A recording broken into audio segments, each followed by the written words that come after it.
Okay, so, excuse me. So her red blood cell count is actually normal, so that's good. She's not anemic. The white blood cell count, which is this here, she's got an elevation of neutrophils and monocytes, which are two different types of inflammatory cells. And you can see, so this is the blood measurement that we had from the 6th of February. Mm-hmm. So there, so you can see that everything was normal down here. So as we talk about these things down here, know that these were normal when she was here on the 6th. So neutrophils and monocytes go up for a number of reasons, but when they go up together, most commonly it is due to chronic stress, or stress in general, but in her case it would be the chronic stress of inflammation of having this disease. So I'm not surprised to see those be elevated. Down here, this part looks at her organ function, and so the first abnormal, this CREA one is a kidney marker, so that one is normal and even a little bit low, at the low end of normal. So her kidneys are doing well. BUN is also a kidney value. But it can also be associated with muscle loss, which we know that she has some muscle loss. Mm-hmm. So because the creatinine, which is that one, and also the phosphorus are normal, her kidney function, I think, is okay. And the BUN is most likely elevated due to muscle wasting, muscle loss. Her total protein is normal, but it's if you can see, it's 5.2, which is the very, very bottom of normal, and then her albumin, which is this one, is low. Those two are different types of proteins that in health, when she's healthy, her intestines are what reabsorb those proteins from her diet. So she eats them, she eats the protein, and then her intestines absorb them. So the fact that those are low is consistent with the fact that, or the albumin is low, is consistent with the fact that she's not able to absorb nutrients from her through her intestines. So we have no way of telling to what degree they are.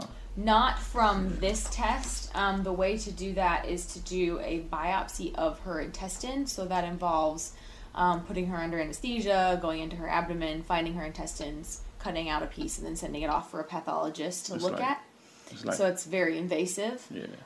But that is the way that you find out what percentage of her intestines is still working and what that looks like. So, okay, so this next abnormal is ALT, which is a chemical that's inside the liver, like normally. Mm-hmm. And so the fact that this is elevated tells me that there are cells in her liver that are dying, because that's the only way that chemical gets into the bloodstream, is when the liver cells die, that chemical is released from the dead liver cells and it gets into her bloodstream.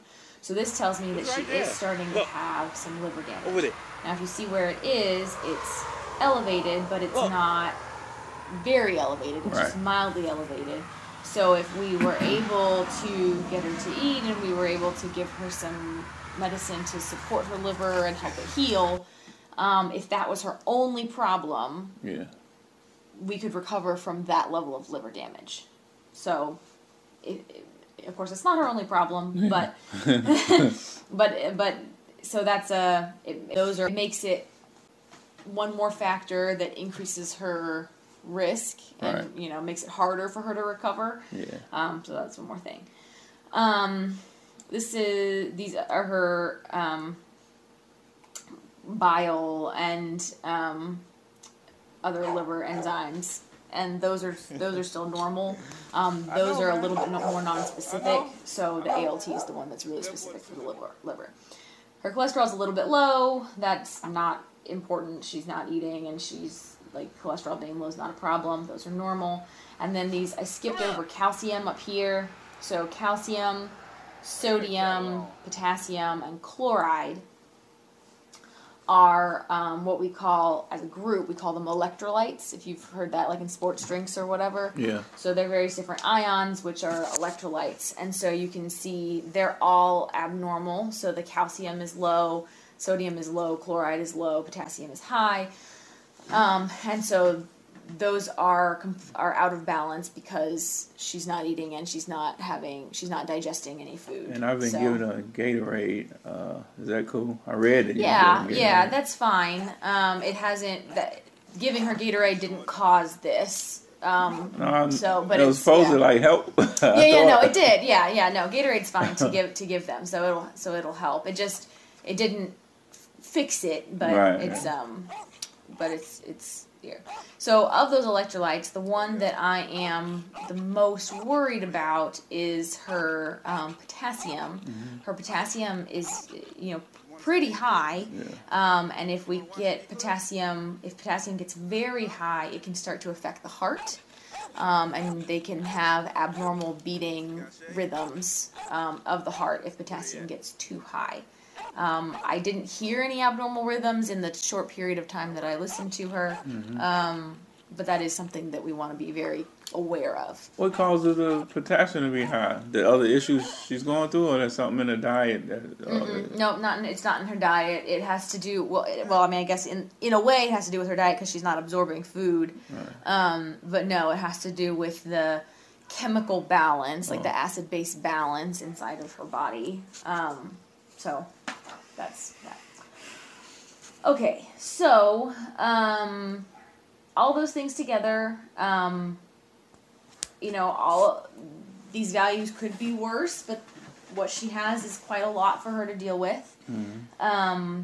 I think that if we wanted to give her a try with some medications, we could do that. We could put her on prednisone, which is a steroid medication. Mm-hmm. So basically what that does is it decreases the inflammation that's in her GI tract. And so that regardless of whether it's cancer or it's inflammatory bowel disease, those are both related to inflammation. Right. So if we give the steroids, it decreases the inflammation. And then we would also put her on an antibiotic, mostly because this doesn't support her having one particular infection, but when she has these changes that are like this, her immune system isn't able to respond very well to infection, and so we would put her on an antibiotic to try to support her immune system to give her the best chance that we can for her to recover.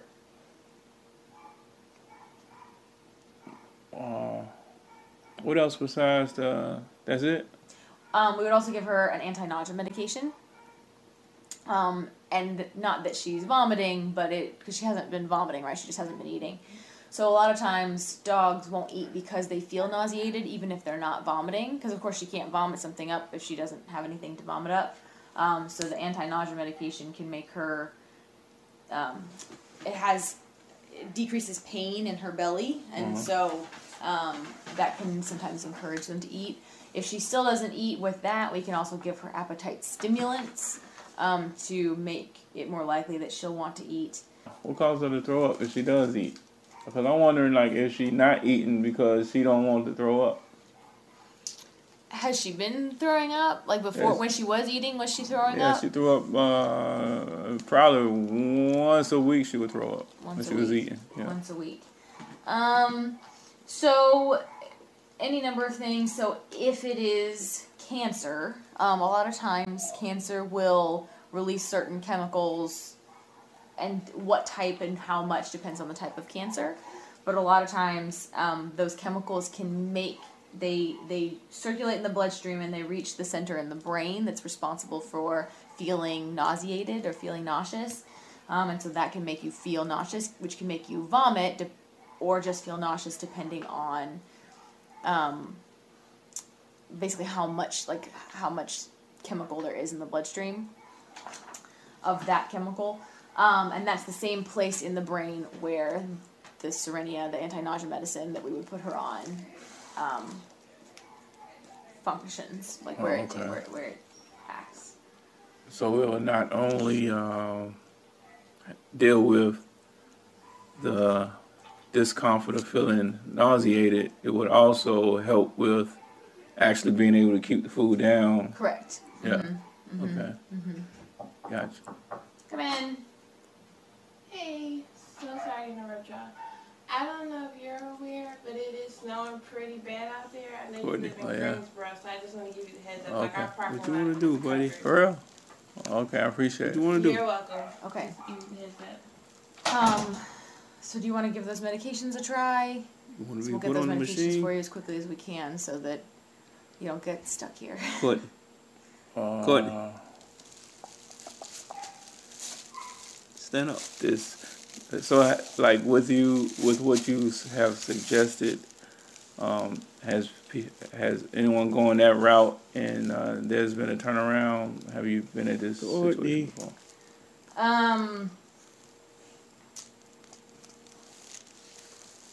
It is very unlikely that she will be a normal dog again. We may get more time. You may get more time with her if we do these medications. But without her intestines working, she is essentially buddy? starving to death even though you're feeding her. And so buddy? that's basically what's happening to her, is that she is slowly wasting away, literally, because her body can't digest any food. Or can't digest much food. I shouldn't say any food, but much food. So you may get more time with her if we do these medications, but probably not a lot more. What about her quality of life? I mean, is it superficial? Does she actually feel better? I mean, I know you're not in the dog head in the body, but I mean, I think that it would make her feel a little bit better, or maybe even moderately better, but it's kind of like a Band-Aid, if you can think of it as like she doesn't really feel better by herself. It's just that we're giving her drugs to make her feel better. Somebody being on life support, except for she's not connected to a machine. Correct.